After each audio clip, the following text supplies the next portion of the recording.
Hey everybody, it's Kenny here, and this interview I'm about to do has been a couple years in the making. She is a comedian. She's been a working comedian since the early 2000s.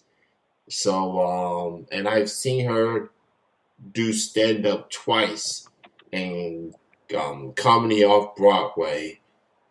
She's got that very lovely Southern accent all the way from Calhoun, Georgia. We got Georgia ties up in here. Um, the one and only Sarah Tiana is joining me right now. How's it going, Sarah?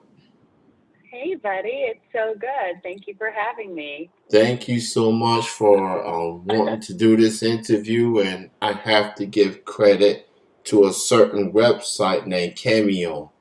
Because when I saw, so what happened was I seen you on there, and it's literally a website where you can just do like reach out to people with video messages and stuff. So I said, you know what? I'm gonna send her a request, and hopefully she'll recognize the brother. And with the birthday coming up, I said, now let me just see, give a brief birthday shout out, and maybe convince her to get on this podcast. So it was worth a shot. I shoot my shot, and Sarah's like, "I'm good. Let's do it." So I was like, "Okay." so I was like, you didn't even have to go that route. You could have just DM'd me, and I would have been like, of course, anything for you. so I appreciate you taking this time. I've seen you done stand up twice at Comedy Yeah. Broadway in Lexington, Kentucky. And the last time I seen you was back in 2019. You Oh, was part of the Dolph Ziggler comedy tour, and no. Dolph Ziggler was part of the Sarah Tiana tour. That's how it yeah, worked. you know what? I Just kidding. agree. I agree. You kind of you like a mentor to him, so yeah, you got me Yes. on that one. You got me on that one. So it was my first time seeing Dolph doing stand up. And I must confess, he really did a good job. I was impressed with Yeah. him. Now, he got to deal with the knucklehead wrestling fans. I wasn't one of them that night, but I but know. given the circumstances, he did a good job. So I was impressed, and you taught him very well. You taught him very well. You So know, he is an eager and very good student, and he works really hard at it. And I didn't really teach him that much. I just taught him that he needs to go up all the time. And so, any opportunity that I could give him to kind of help him go up more and practice, was what was going to make him better. And so, he took the initiative and he used his fame and stardom to kind of like create these shows on the road for the two of us. And we created a fun little show where my fans and his fans would have an equally good time. So I think that came together well. And Lexington was one of the places that we came, and it was so cool to see you because I had remembered seeing you from a couple of years before. Because I don't ever, I don't. It's not like I do the same clubs every year.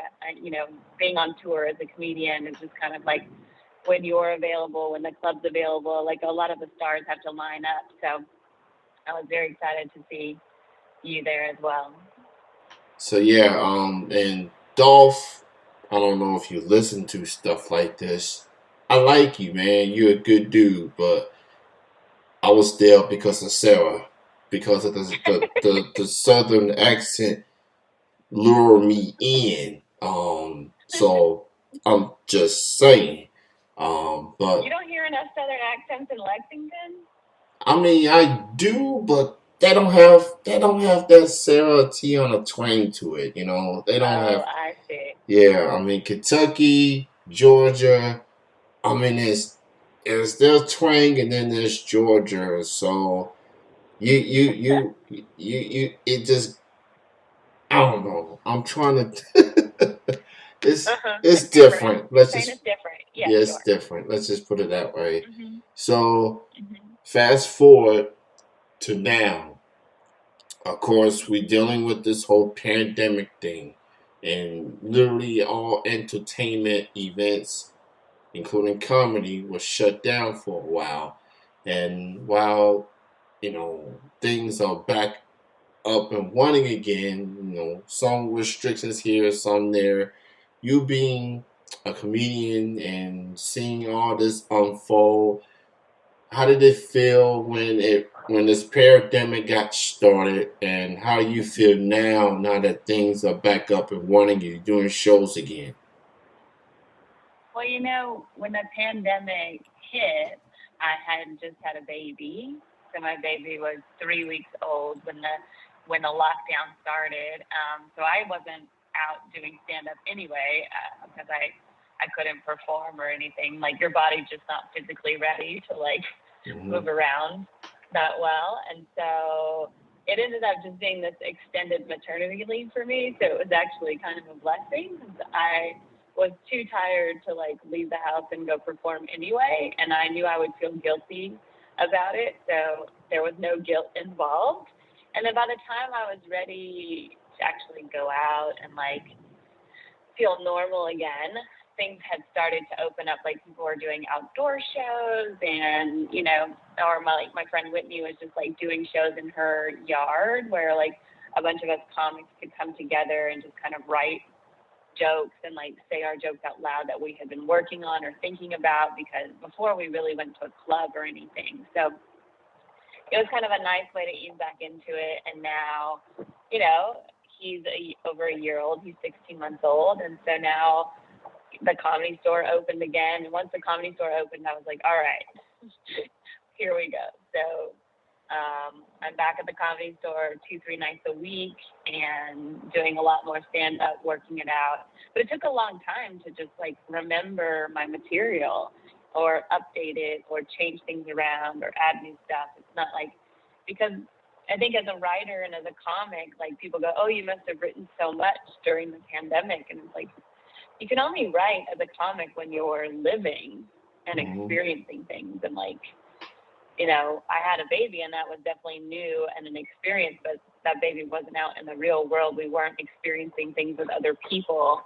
And the human caveat is usually what helps you write comedy. When people are dumb or they say something stupid to you, like that's what helps you write comedy.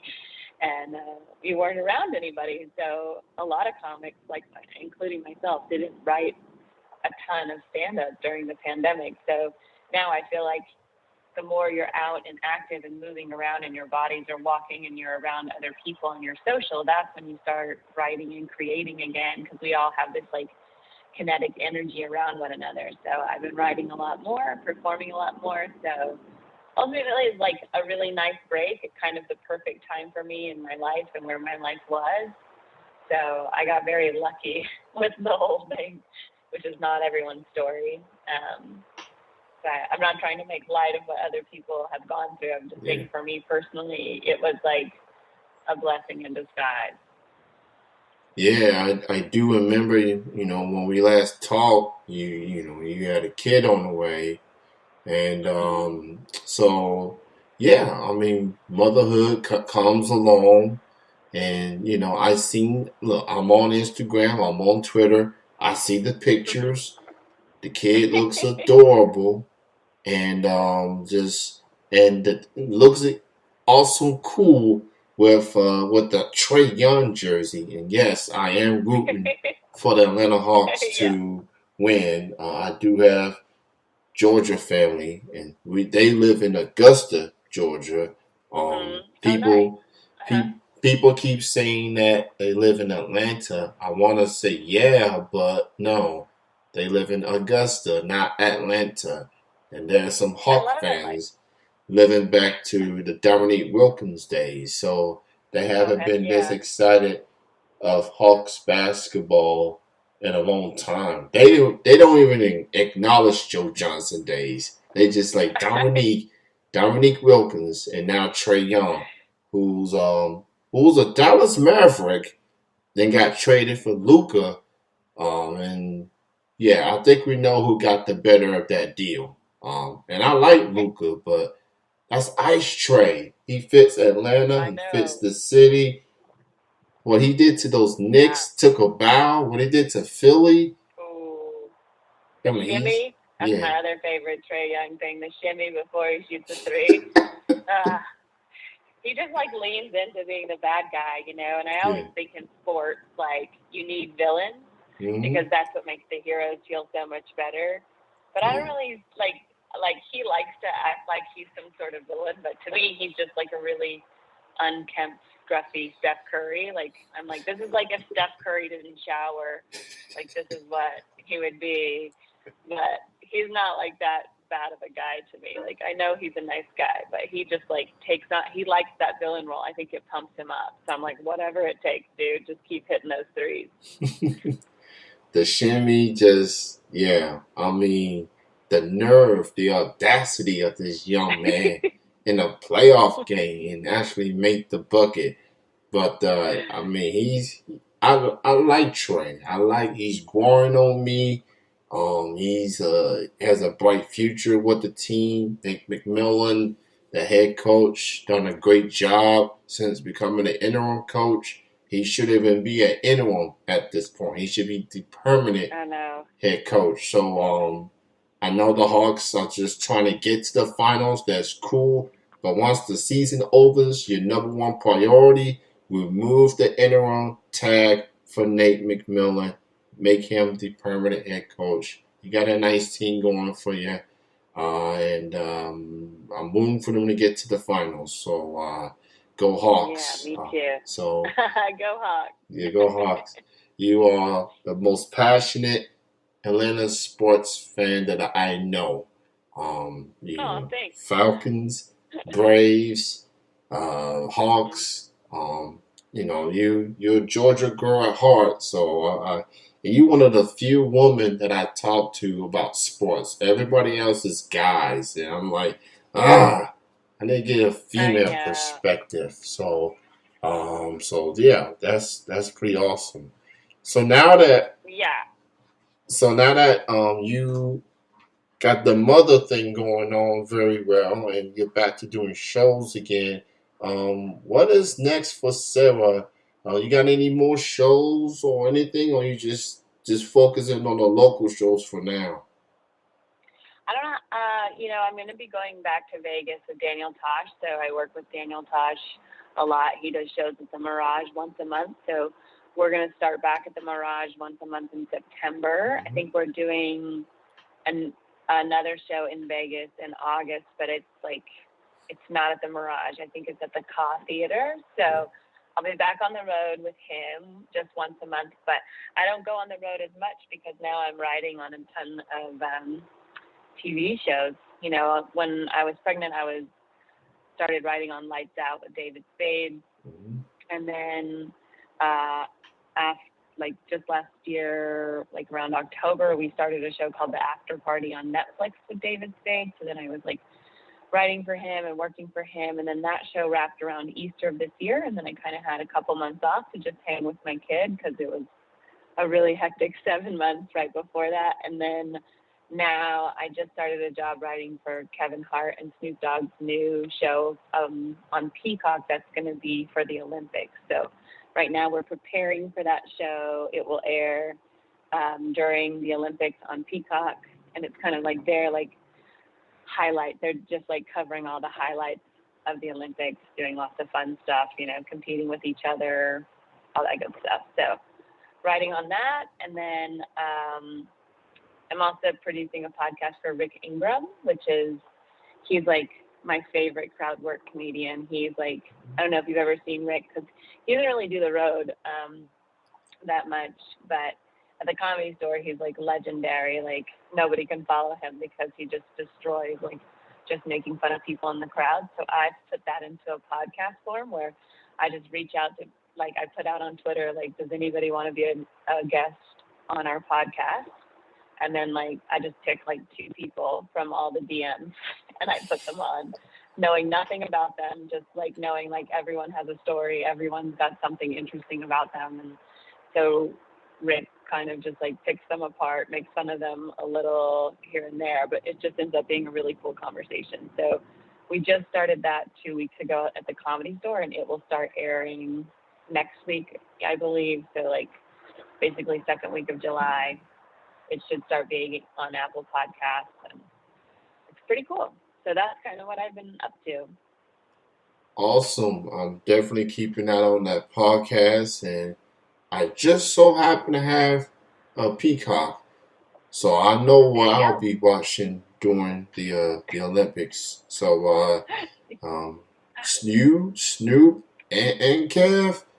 Oh my goodness, that's it's quite the. it's gonna be a lot of laughing, a lot of smoking, all types of things between these individuals. So that's very compelling entertainment, and I'm very looking forward to that. Everyone, you can follow Sarah on Twitter and Instagram at Sarah Tiana. That's Tiana, and that's Sarah with an H at the end. So please don't forget the H. Just saying. Don't forget the H. Don't forget Very the important.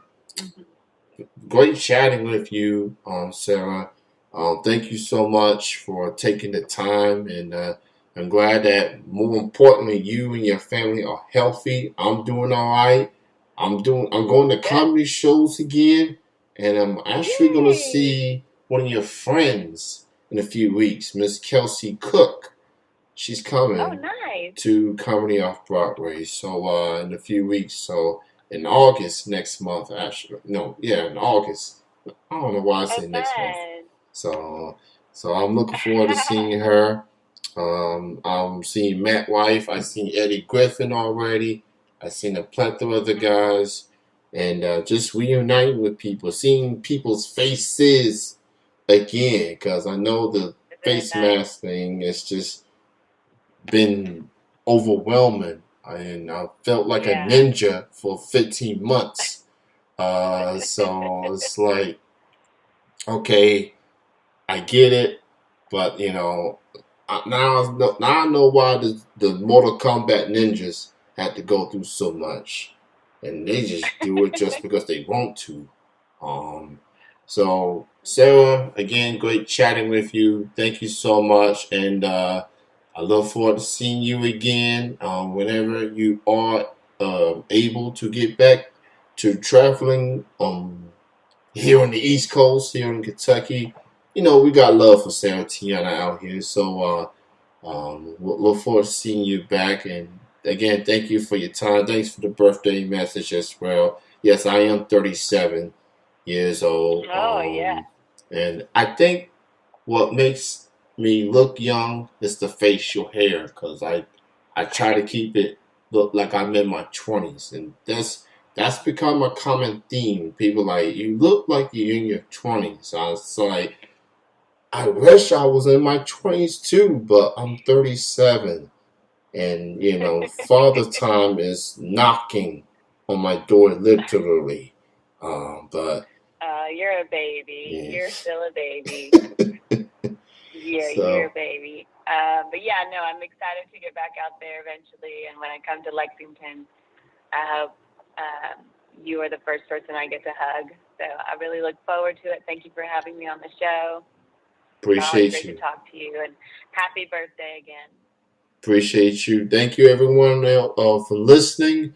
And check out the show Thursdays and Saturdays, 8 to 9 p.m. on tmvcafe.com.